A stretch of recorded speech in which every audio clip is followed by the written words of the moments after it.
Hey guys, we're going to just go ahead and get started, just to be respectful of everyone's time tonight. Good evening, everyone. Thank you so much for being with us tonight. For those of you who I don't know, my name is Amanda Moore, and I'm the CEO of the Angelman Syndrome Foundation. And I'll have the rest of the team introduce themselves here in a minute. But we know how busy life is, and we don't want to take it lightly that you've chosen to spend the time with us tonight. For many of us, this topic isn't just about policy, it's very personal when we talk about Medicaid and what's going on in the climate currently. It's about our children, it's about our families, and the services that make daily life possible. So tonight's webinar is really about helping all of us take a step back and begin to understand kind of the bigger picture. Medicaid is complex and it can often feel very overwhelming, and sometimes completely out of our control. But the reality is so much of what impacts our families happens very much at a state level. And that's where our voices can be incredibly powerful. So that's the point of tonight. We're in the moment right now where there's a lot of uncertainty for many of our families, real fear about losing, essential supports and services, not sure what's happening. Our goal tonight is not to create more worry for you, but to help turn that concern into awareness and ultimately into action. We want to help you, and we want to begin building confidence and understanding around advocacy, so that as a community, we are better prepared to speak up for what our families need and what they deserve, especially at a state level. We've done a fantastic job really honing into the federal part, and we'll continue to really work hard. But now we really want to help families on the state level because that's where a lot of these decisions are being made. I also want to just set a quick expectation for tonight for everybody. We do only have an hour together, and we know many of you have very specific questions about your state, what may be happening with your state, about accessing Medicaid or navigating all the waivers. While those are incredibly important, tonight's session is not designed to answer specifically those individual or state-specific questions. But that being said, please do put your questions in the chat. We're paying attention. We'll make sure to follow up, sharing resources and pointing you in the right directions to help you get your answers. I think the most important thing is we hope tonight you're feeling empowered. You don't need to be an expert to advocate. You just need to understand where your voice fits. And that's exactly where we're going to start. So thank you so much for being here. I'm going to pass it on to my partner in crime, Ryan Fisher, the Chief Operating Officer from FAST, so he can introduce our team and then we'll get started. Wonderful. Thank you so much, Amanda. It's just been a pleasure working together and partnering on this Hope in Action initiative, which is now expanding, understandably, into state level advocacy. You can go to the next slide, I believe. So just to look at the team that's been working on this, and I want to thank the ASF for really showing leadership and helping to drive this whole sort of effort. But on the line, who you hear from today, at the top, you'll see Megan Herber. Megan is a principal at Fairgrade Drinker, who is a consulting firm in Washington that I've actually worked with for 20 years. And they've been really, been our eyes and ears in Washington and in policy in general for a long time for Amanda and I. She has a deep expertise in state and federal strategy and policy. And then Maya Bolter. Maya is a manager at Fairgrade Drinker, working on national and state level advocacy initiatives, and has been increasing her state level work as of late. Everyone knows Catherine. Catherine is the family support advocate for the Angelman Syndrome Foundation, most importantly, mother of Stetson. And I believe we have Eric Wright today joining us. Eric is with the Angelman Syndrome Foundation Family Research Team and is an expert in insurance and access. He also serves as executive director of Cope's Hope Equine Assisted Services. And he has decades of experience supporting families. So we're really grateful to have Eric with us today. So with that, I believe I'm going to hand it over to Catherine, who's going to run through our agenda. Really pleased to be here with you all today. Thank you. Thank you, Ryan. Hopefully everyone can see the slides now. Let us know if, okay, perfect. Sometimes there can be a mix-up. So thank you to Maya for running the slideshow. Thank you all for being here. Like we said, it's a really important time and a time that we all just have a lot of questions and a lot of anxiety, I think, around as a community. And so we're here to inform and empower you. So knowledge is power, and that is what we are here to do. So a few things we're going to go over tonight is just Medicaid 101. What is it? What can it cover? How can it help you? And how can it help support your loved ones living with Angelman syndrome? As there's been the last few years, there's a lot of talk about Medicaid policy changes. We are going to talk about what we are seeing and what is possible. And we're going to look into specific states that we know kind of are a hot topic and that might have some big potential changes. And again, a lot of this is going to be potential, what could happen, what's at risk. And that's just funding cut to your individuals with AS living or who have Medicaid and what that means to you as a family, whether it's cuts in medical care, whether it's cuts in therapy, whether it's cuts as home support services, and what that might be. And then really what we want to make sure you leave with is what you can do as a parent, what you can do as a caregiver, what you can do as a sibling, a grandparent, whatever it might be to fight for Medicaid and to share your story. We're really looking into state advocacy here. You know, we have really pushed it at the federal level thanks to our friends at Big Red Drinker. But we want to be able to give y'all some tools and information about how you can take that to the state level.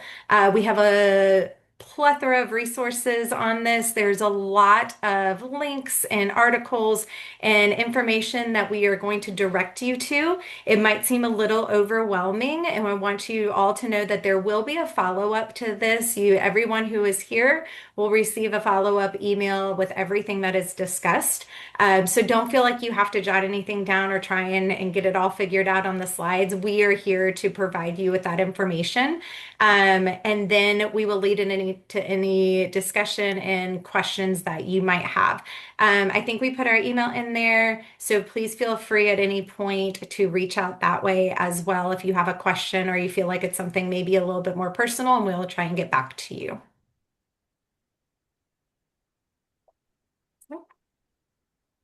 Got to come off mute. Hi, everyone. My name is Maya Bolter. As Ryan so nicely said, I'm a manager at Bakery Drinker. Thank you so much for having my colleague Megan and myself here today. It's great to see so many familiar names from our federal advocacy as we start to talk more and more about state work and Medicaid. So what we want to start with is just a very general level set of Medicaid policy and what's currently happening from the federal government down to what's happening in the states. So we'll jump right in. Really, really basic, and I'm sure this is not new information for anyone on this call, but in case it is, we briefly looked at what's the difference between Medicaid and private insurance. At a really high level, Medicaid is insurance that is provided by the government, both state and in some cases and federal through the government, that is at a lower cost and provides additional services that may not be covered in private insurance that comes through an employer. Again, reduced costs, good coverage, and is utilized through the government rather than an employer marketplace or direct purchase. So we'll move really quick. I told you that was going to be quick. So why is Medicaid so important for those with Angelman syndrome?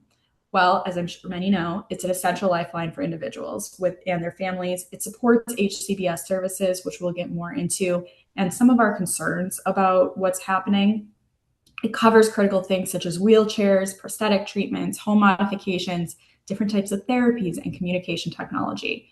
This is a lifelong from 10 to 40, 50, 60. It's for all ages. And so it continues to be essential for a diagnosis such as Angelman syndrome that covers the lifetime. Additionally, it reduces financial burden. We're aware that caregiving costs for Angelman syndrome are at an estimated $80,000 already, and additional costs would come without that support from Medicaid. So this is what CMS defines home and community-based services as. So home and community-based services are types of person-centered care delivered in the home and community A variety of health and human services can be provided. HCBS programs address the needs of people with functional limitations who need assistance with everyday activities like getting dressed or bathing. HCBS is designed to enable people to stay in their homes rather than moving into a facility for care. And throughout our various conversations with the Angelman syndrome community, this is a topic that comes up again and again and again, especially for adult families that are living with Angelman syndrome. And, it's inclusive of a number of things, such as the therapies.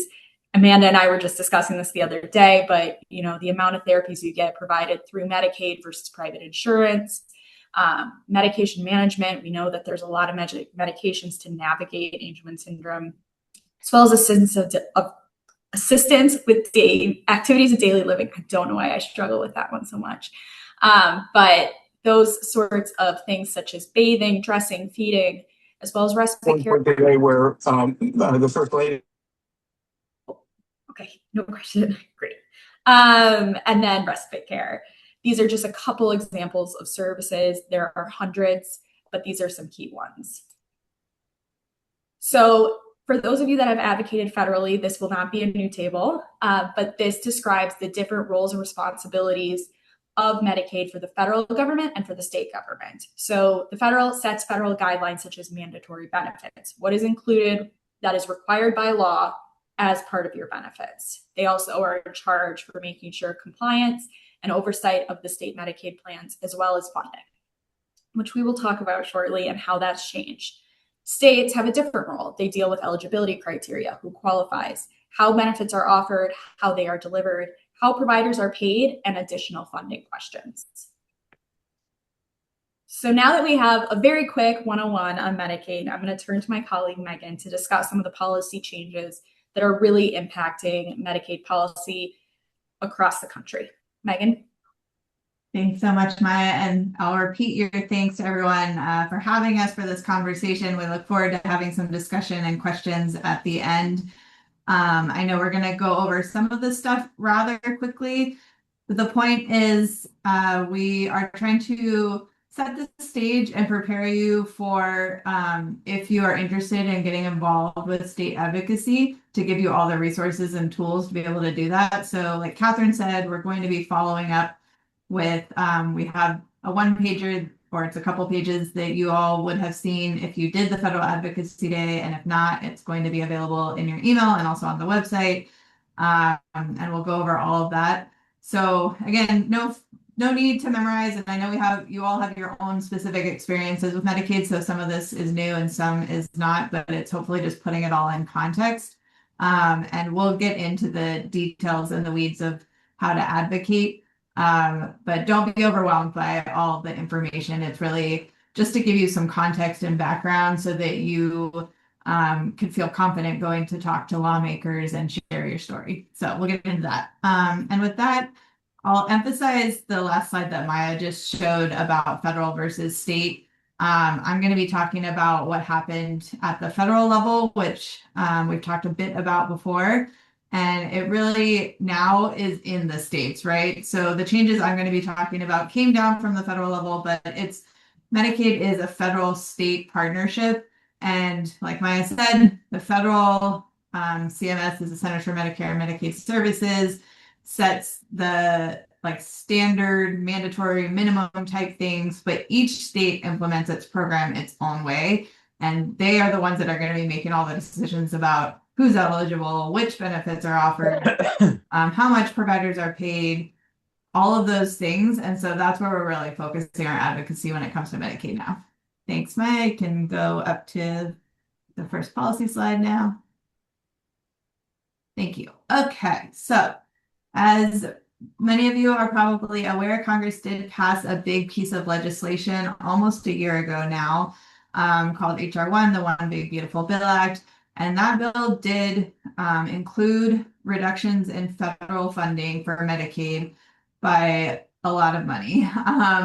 But it's complicated, right? And it gets phased over a number of years, and each state will be impacted differently. And it's not just kind of straight cuts, it's policy changes, which is why it gets so confusing. So we're just going to go over it at a high level. So again, you have some context, but you don't need to know all the details.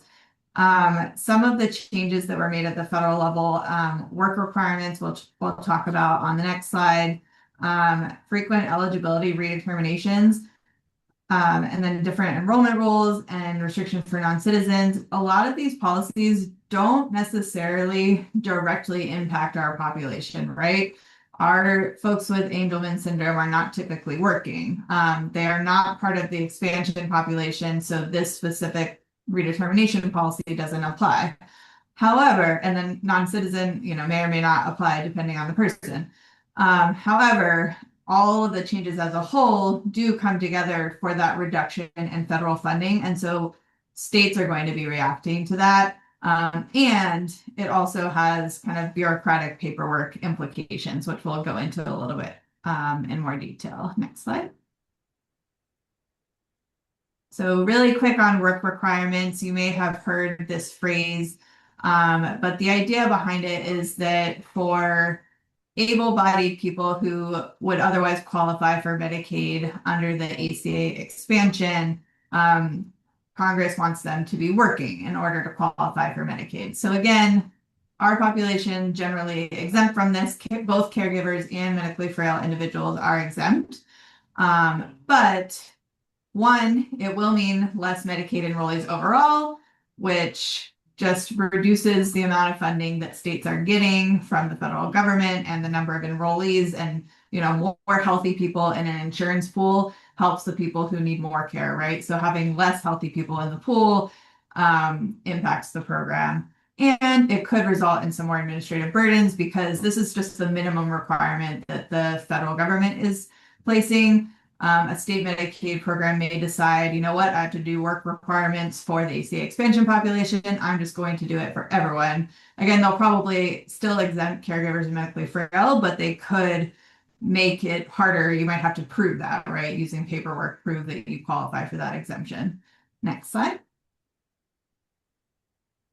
So this gets into the funding aspect of it, right? The fact that states are going to be over time receiving less money from the federal government to run their Medicaid programs. They have to respond to that. And it's not just from HR 1, but there's lots of factors that go into how much money a state would have to run a Medicaid program. And of course, things like inflation impacted, things like the number of people who qualify based on income and whether or not how the economy is doing. And so states have to respond to any budget shortfalls that they have, and every state's going to be in a different position based on their entire budgets. And some have short budgets and some don't. So if they have budget issues with their Medicaid program, they can respond to that in different ways, right? They can increase revenue via taxes, or they can kind of reduce costs of the program. And that's the risk that we'll talk about on the next slide, is that Medicaid programs might look to reduce their benefits. They might look to reduce who's eligible for the program. They might look to pay providers like doctors less or pay less specialists, things like that. And they might look to reduce or eliminate optional programs, which we'll talk about. We also talked already about some more administrative and paperwork burden potential.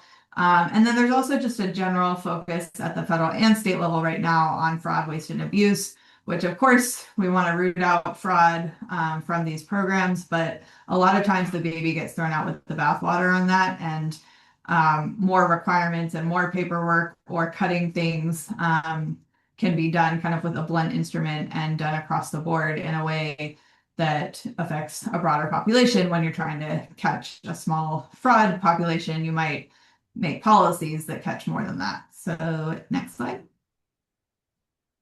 So what is at risk? And we talked about reducing or eliminating optional programs. This is where we really want to focus. Everything else is kind of just helping you understand the scene. Where we're recommending that we as an Angelman syndrome community focus our advocacy is on the importance of home and community-based services, or HCBS. And Maya had the slide kind of defining what is included in that bucket. These services are offered via waivers, and you might know the waiver that you qualify for in your state. The important thing about this is that home and community-based services are technically optional. They're not part of the minimum requirements that the federal government requires a state to offer. So they are at risk. I do not think that any state is going to just completely eliminate their HCBS program. They're too popular, and the whole point of them is to keep people out of more expensive institutional care. So it wouldn't even make cost sense to get rid of your entire HCBS program. However, there might be, less therapy visits or like things around the edges that really matter to you that are at risk of getting cut. So a few states on the next slide have already started in this direction, and this is not totally exhaustive, and I know we said we're not going to get too state by state, but just wanted to give you a flavor of some of the things that we're seeing across the country in terms of looking at cuts to home and community-based services. Next slide.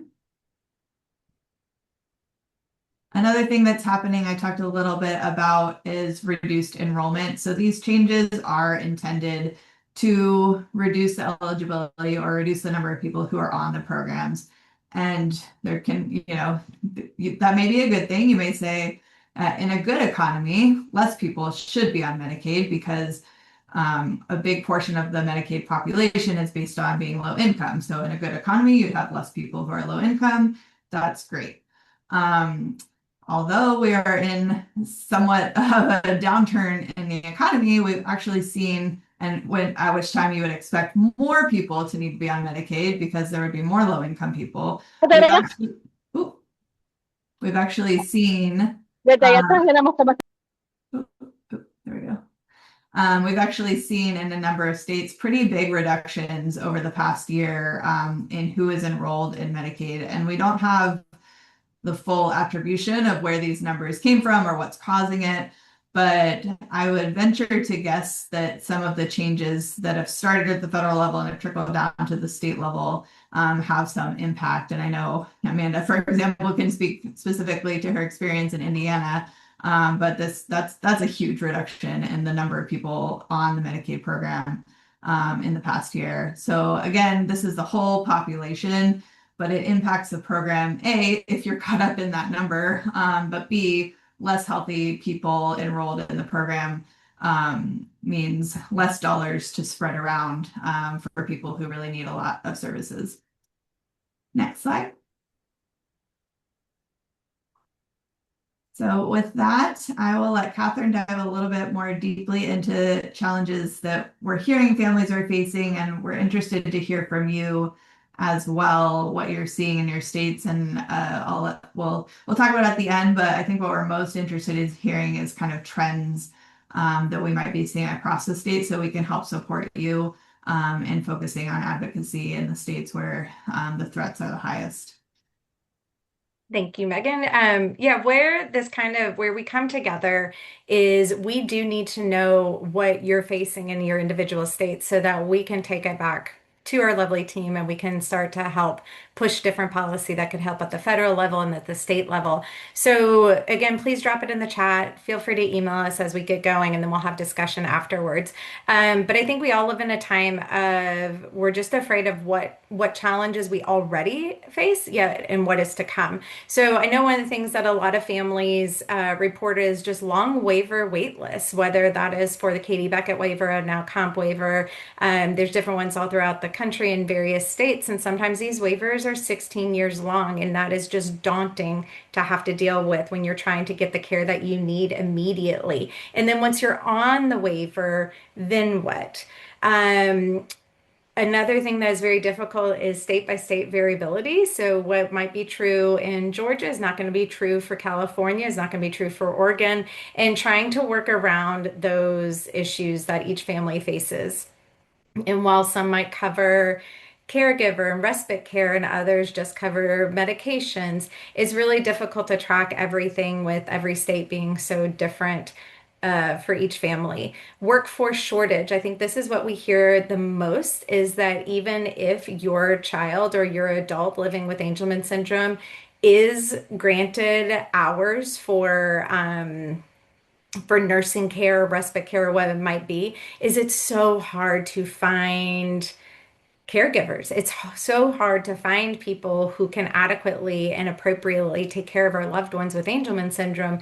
And how do we help that? How do we improve that? Is it because they're not being paid enough? Is it because the turnover rate is so high? Is it because they're not trained to get into that role? And then when they do get approved, it's just very difficult.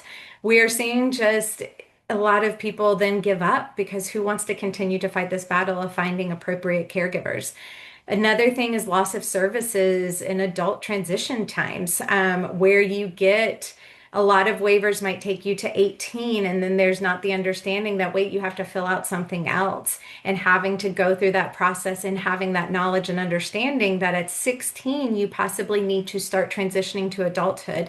And that can be really difficult as well. It can be overwhelming and it can be debilitating at times for us to realize that you have to start all over again at 18 or 21, especially if you weren't prepared for that, or you don't even know what that might be, what that looks like. How is it going to change? How is it going to affect your own retirement? Another thing at the Angelman Syndrome Foundation that we receive a lot are people who are just getting turned down, they're getting denied necessary medical equipment, from safety beds to medical equipment to medications. I know we hear a lot in my own state where medications are costing $7,000 a month for a seizure med that your child has to have, or dealing with prior authorizations and having a lapse in medication, a lapse in these prescriptions. So where do you go from that? How many times do you get denied before you stop doing it? Should you take it to court? Should you not? And then what do you do next? And a lot of times there is, things like a peer-to-peer review that you can ask for, but if you don't know, how are you supposed to move forward with it? And then cross-state access. I think this is difficult for a lot of families because we receive care from clinicians that don't live in our state. And if they don't live in your state, then they possibly can't see you virtually. So you're having to actually travel out of state to see them. And that's a burden on a lot of families and caregivers. Or they can't write prescriptions because then they won't be covered by Medicaid. So we're seeing just a lot of challenges that even in a perfect system, it's just difficult in trying to overcome all of those. So next slide, please.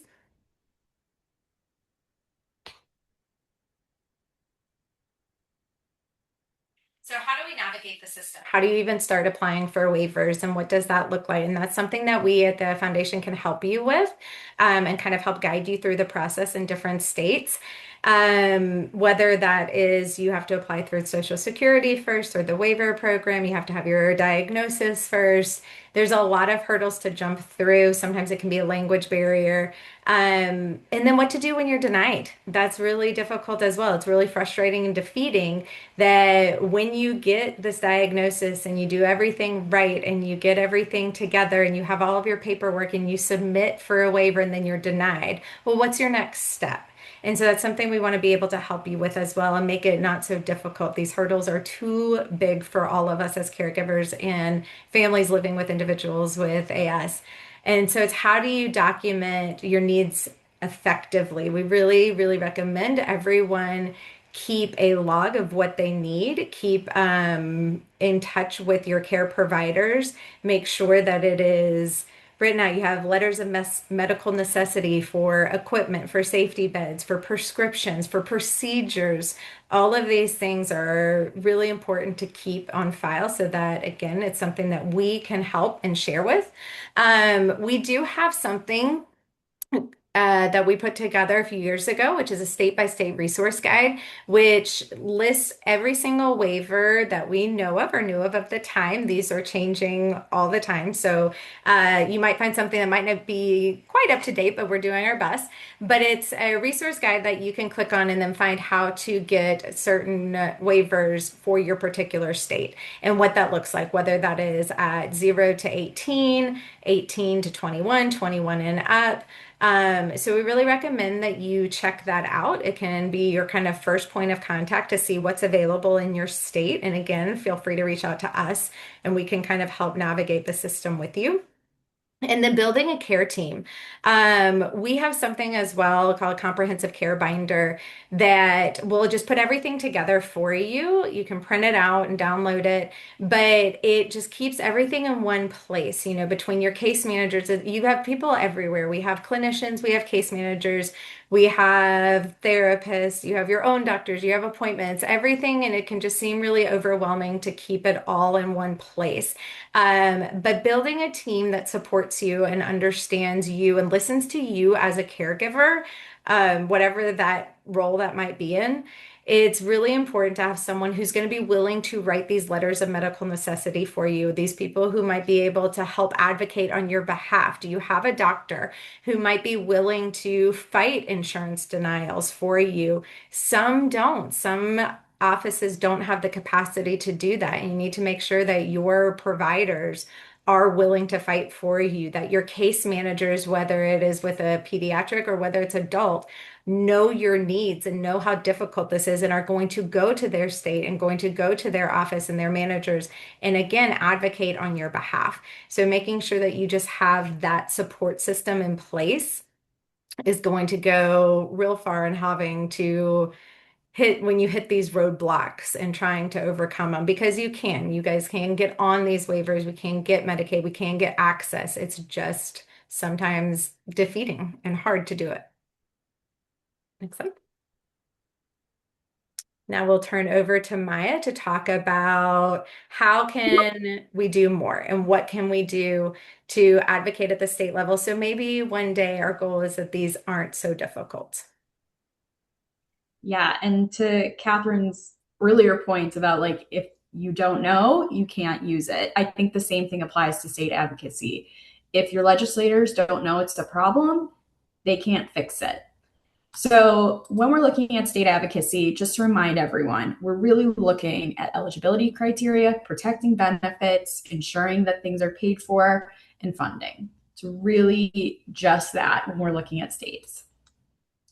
So I'm going to actually kick it back to Catherine really quickly, and she's going to talk about how we can utilize the already existing success of proclamations, the work that ASF and FAST and all of your families have done to get those proclamations, and how we can utilize that moving forward in state advocacy.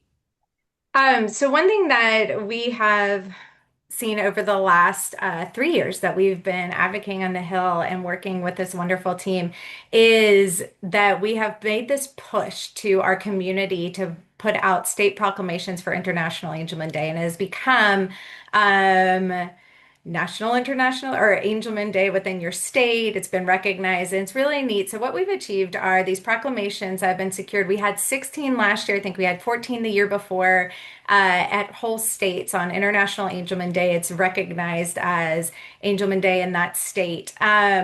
What this allows and what this does is it's just increased visibility for Angelman syndrome at the state level. This also kind of opens the door for people to make the next ask, to make the next relationship, to continue to say, hey, just FYI, we're here again the very next year, continuing to ask for you to recognize Angelman syndrome, recognize this day. And also, we would like to talk to you more and get together and get to know your state leaders and policymakers and those that are voting on your behalf for what your needs are. So the proclamations over the last 3 years have been really fun to see on social media and on the news as people are gaining more and more visibility for Angelman syndrome and what our community needs. So why they matter, it's raising awareness beyond just our community. I think we all do such a fantastic job of making sure our people around us, our support team, our schools know about International Angelman Day and just Angelman syndrome and maybe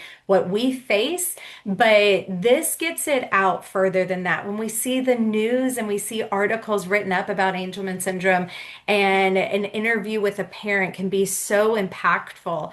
You're just allowing little entry points, opening the door, opening the window, allowing for conversations to happen at a legislative level. And I think that that is something as a parent, I know when we did advocacy on DC and when we've done some stuff in Georgia here locally, it just is so empowering as a parent to be able to go and say, I made a difference. I was able to talk to someone who can make policy changes about the challenges that we face on a day-to-day basis.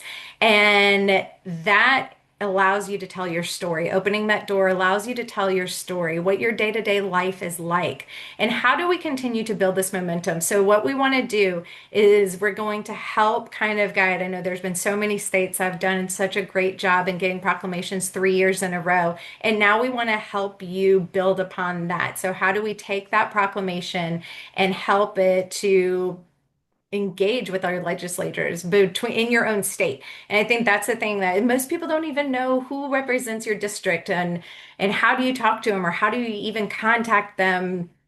Is it even worth it? And I think as parents of individuals, again, pediatric, whether we're dealing with a child or with an adult, it is just another thing that can seem daunting to have to talk again and again and again.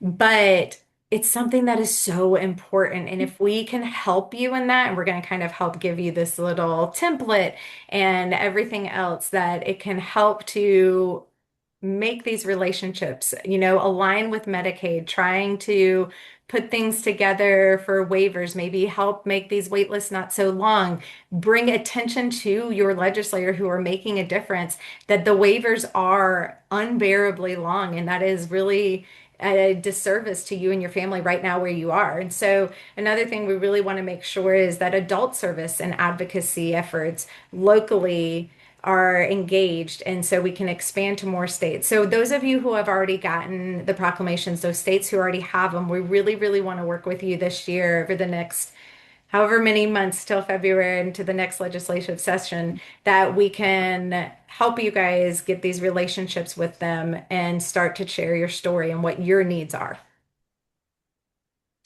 Now I think I'm kicking it back over to Maya. I think it's me. Nope, sorry. So no, it's okay. I also want to add just briefly, if some of you are like, what the heck is a proclamation? I don't even know how to get started. We do, the Hope in Action team has a wonderful advocacy toolkit that has wording on how to create all of these. So you can find that on our website, which I think we'll show later. So advocating in states, if you're already advocating first and foremost, we want to know what you're doing. So Catherine, if you can add in the chat the link, so people can, if they would like to become a state advocate, you can go to this link, add your information, and start getting engaged with our Hope to Action team. So we really are wanting people we want to see people start connecting with your state legislators.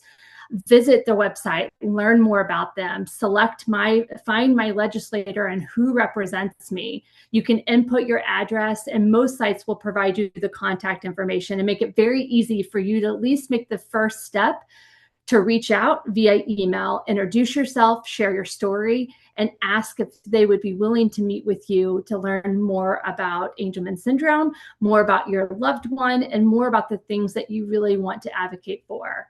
State sessions run at different times throughout the year. If your legislator is out of session, it's still very much worth connecting.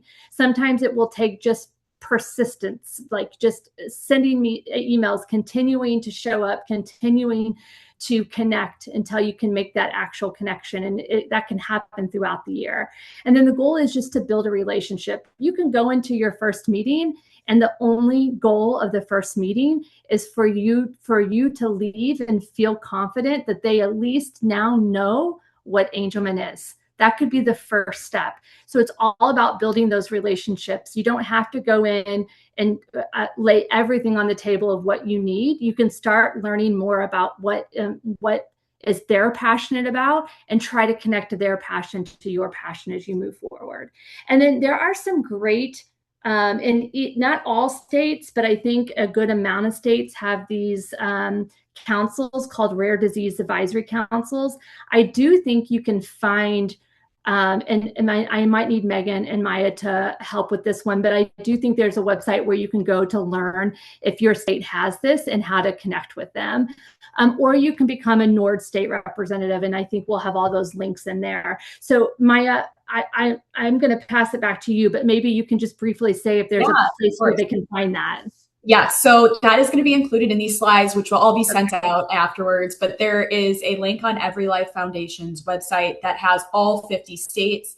NORD also has a number of resources on this and does their own individual state advocacy. Both are at the very end, but are excellent resources to utilize and to, not have to rebuild the wheel either and get an opportunity to engage on these issues.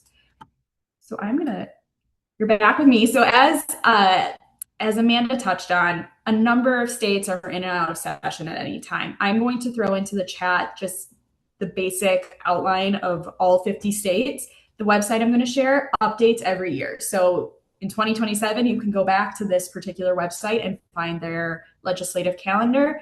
As you can see, you have some sessions that have already started. You have others that ended. You have some like Texas, which are weird and just like to do every other year. It just varies state to state based on what is in their text. I was one of those people. I just moved back to Minnesota and had no idea who my representative was. So I did what we outlined. I went to the Minnesota State Legislator website, or the Minnesota Legislator.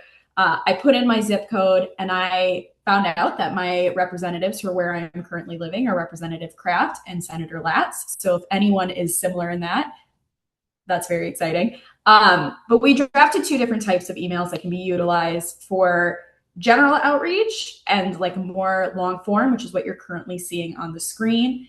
Again, you guys are the experts on Angelman syndrome and what the impacts on your daily life are, as well as the benefits of Medicaid. So it's always really important to share about your loved one.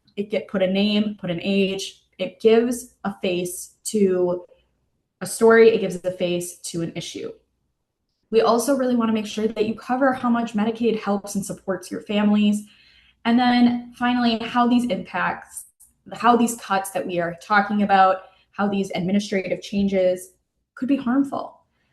We also, at the end of this, while it's not quite as direct of an ask as the email that we'll show next, we say we'd love to connect further, either in person or virtually, whatever is most convenient, to talk more about Angelman syndrome and its impact on your constituents. I personally like to put where I am so that they know I'm a real person, but that is not necessary if that's not something that you are comfortable with. For getting a meeting, you'll notice this is significantly shorter. You still want to give some information, but it's much more direct. And it's saying, we want to connect. We want to talk about how this is impacting your district. And in that meeting, you can further discuss, hey, Medicaid, I'm worried about this. I want to make sure it's continued to be covered. And then you talk about that in person, whether that's virtual in person or over the phone or actually at the State House. Again, you want to make sure that they're understanding how this is going to impact. It's also really important, and this is in both of those texts, to briefly describe what Angelman syndrome is. It is still a rare disease, and it is not always known by these legislators what it is. I'm now going to kick it to Ryan, and because he's done so much advocacy over the last 20 years, to talk about different 101s, how to best practice this. Wonderful. Ryan? Thank you, Maya. That was great background and information. Knowledge is power. And it's so important to understand exactly what's going on in your state when it comes to Medicaid and potential changes. But when it comes to the meetings, if you're going to meet virtually or you're going to meet in person, just to level set for everyone, your role is not to be a policy expert. That's not the expectation. You're there because you're an expert in your own lived experience and your loved one with Angelman syndrome. So your story is what matters, and that's what you're there to do, to share what goes on in your life. That's the most powerful tool you have. This is about relationship building, as Amanda said, and about making a human connection with someone who may not know anything about Angelman syndrome. So when the meeting ends, you want them to be thinking about you and your loved one, not just policy or what they can do. You want to bring those two things together and don't hold back. Emotion's okay. I think we have to be real to make a connection. Empathy at the end of the day is what moves decisions. So you want them to remember your story after you walk out of the room. And the other thing I'll say is leave politics at the door. this community is your party affiliation. It's about people. It's not about partisanship. And just some practical things. Be respectful. Be consistent. If you're doing a couple meetings during a day with different members, if you have a group, wear comfortable shoes because you'll be doing a lot of walking. I think you can go to the next slide. All right, so what actually makes these meetings effective? First, I'd say just respect time, start on time, end on time. Offices are packed, and that alone really goes a long way if you're respectful of that. Be clear on why you're there. What's your purpose? What do you want them to walk away with? Um, if that's clear, the meeting usually goes quite well. If you go with a group, make sure everyone in your group has a role. You might have family members go with you. You might have your loved one. Um, you might have a neighbor who cares a lot, uh, you know, and, make sure everybody knows what they're doing before you go into those meetings. And we can help. Amanda, Catherine, and myself can help you all prep when it comes to if you have a meeting, if it's virtual or in person. Also, just make sure you're talking to the right people. It's sometimes the member, most of the time it's the staff, and the staff are critical, and they're honestly the ones that drive the details. Megan Herber was a staffer when I first met her, sitting on the other side of the table. She probably, would expect an email from me every week. But those relationships really go a long way. And two big ones, follow up. Always follow up with a thank you and any materials. Be clear on what you feel the next steps could be, even if it's small, and leave a picture, something they can remember you by. Um, at the end of the day, a good meeting is where there was a real connection, where you were heard, and there's some sort of path forward for them to take action. So I think with that, I'm going to pass it over. Yeah, it's back to me. So sample meeting. You get the meeting, you've talked to the folks, you have all the right people going. What do you do? And it's kind of similar to what you're doing with a letter as well. You're making sure that they know who you are, why you're there, why this matters, right? So you go in, you share your family member with AS, their name and age. Where are you from? This is a really good opportunity to connect with people. I have spoken with staffers that it's like, yeah, I grew up down the street from you, or one of our federal folks, we went to high school together. So it's really important to build that tangible connection. Share a day in the life. So what does your day look like with a family member with Angelman syndrome? How many times are you getting up at night? What do meal times look like? Those sorts of things are really powerful and really connect to people. Again, really quick overview of what Angelman syndrome is. You don't have to get into all the science of it, but just the basics. What does it look like in your day-to-day? What is this making your lifelong planning look like? And what is the actual cause? Finally, with these Medicaid issues, you shift into how it is important. So this is going to impact through the lifetime. This is how we receive health and well-being coverage, long-term care services, and then the home and community-based care as well. So our 3 talking points that we have come up with are the following. Protect eligibility pathways that allow individuals with Angelman syndrome to qualify for Medicaid. Angelman syndrome should be a qualifier no matter what, but there are various different things happening, and we want to make sure that folks in capitals across the country are aware that it needs to continue to be protected. Protect the benefits and services like HCBS. Again, as Megan and others pointed out, this is an optional service, but it is an essential service to so many of our families. So to continue to do that. And then finally, ensure benefits remain accessible. Might seem redundant, but we're actually talking about very specific things, which we've talked about in the course of this webinar, but ensuring that provider payment cuts aren't happening, making sure that our providers are being paid a living wage and are able to continue to provide these services so there's not shortages. Don't do excessive administrative burden paperwork for families that are already dealing with quite a bit. These are the sorts of things we want to avoid. So You don't have to memorize any of this. We've put together a one-pager that includes an Angelman syndrome 101, why Medicaid is so important to those with Angelman syndrome, the services that we need and utilize and are effective, and the 3 things we want legislatures to consider as they're creating different policies, reviewing budgets, and moving forward. This is already available on the Hope in Action website. We hope you'll utilize it. There's some quotes for members of the community talking about their own experience with Medicaid and how essential it is in their day-to-day.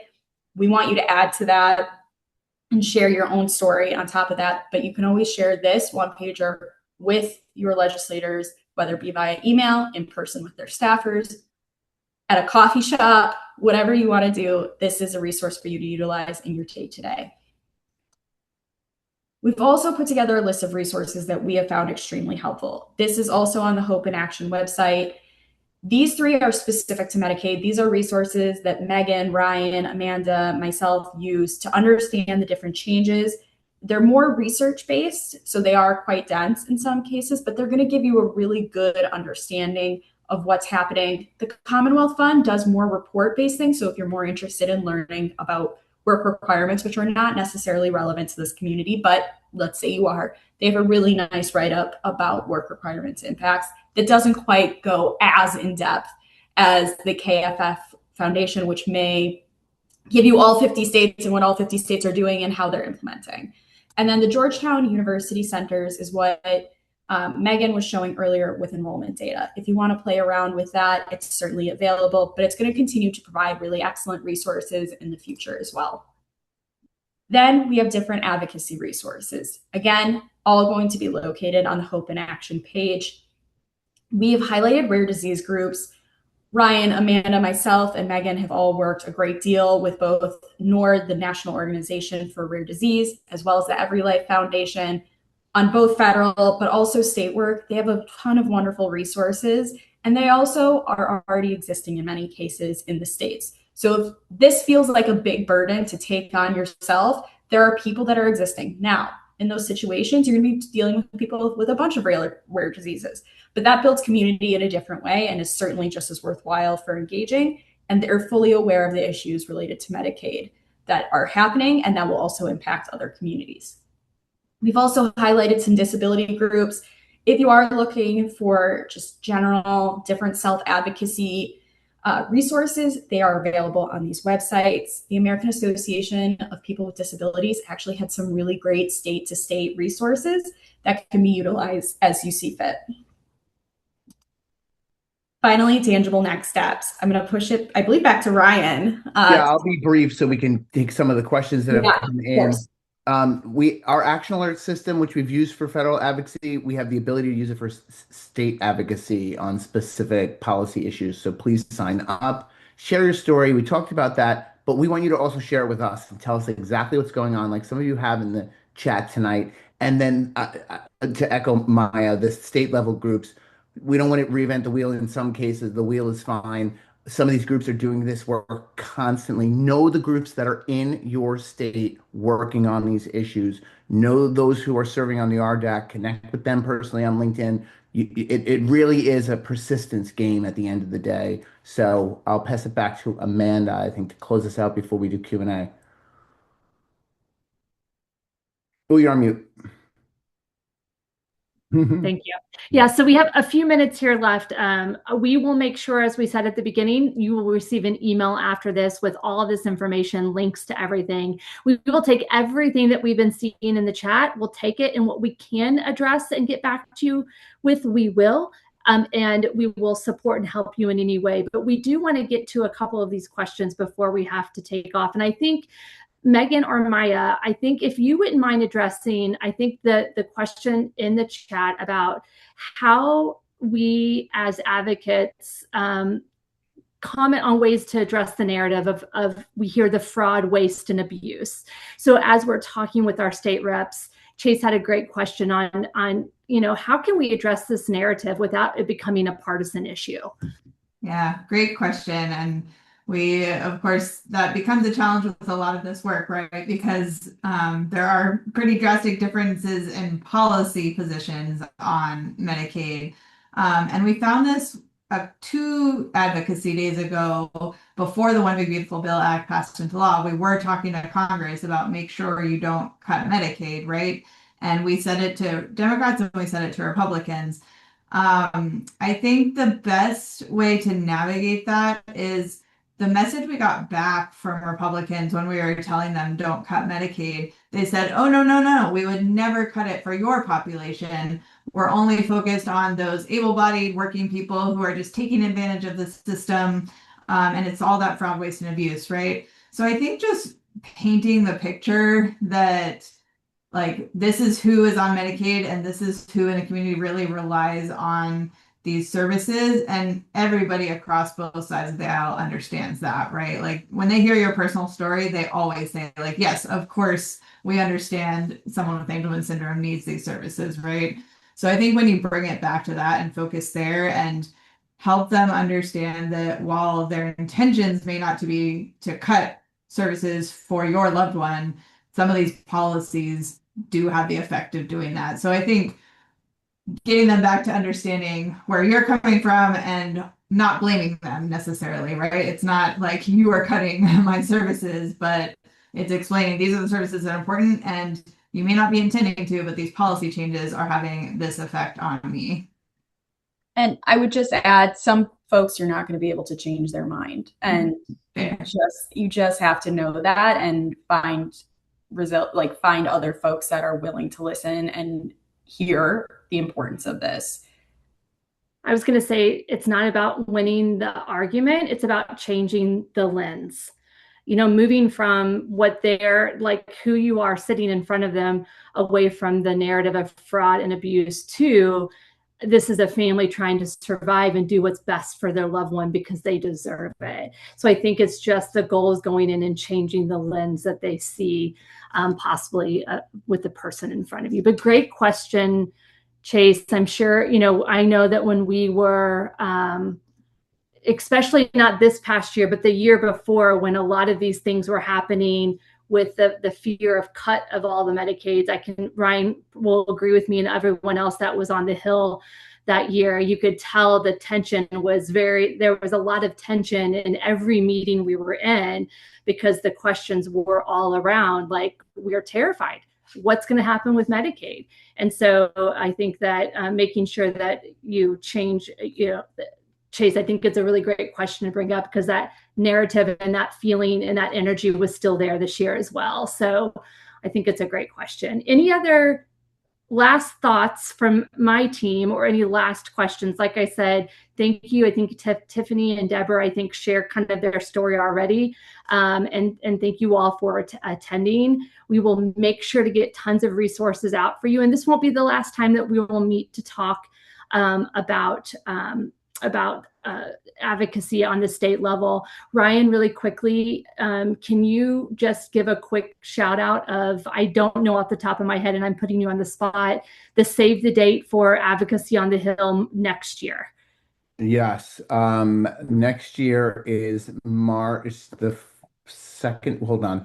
I know. I was like, I'm totally putting you on the spot. I could look it up in 5 seconds. Just, vamp for me.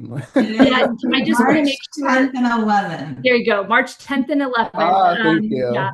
I think that just keeping that in mind, that this is a great opportunity for you to come and still continue to build those relationships with your state representatives, because you would be all together meeting with them. And so keep that in mind. Save the date. We'll be sharing more with you. But the best place that you can go is to our Hope in Action website. That's a joint website between ASF and FAST, working really hard on advocacy efforts. And I just thank you so much for being here tonight with us. Ryan, I'm going to let you close it out. Well, thank you, everybody. This is going to be an ongoing effort, and we need your help. We need you to tell your story.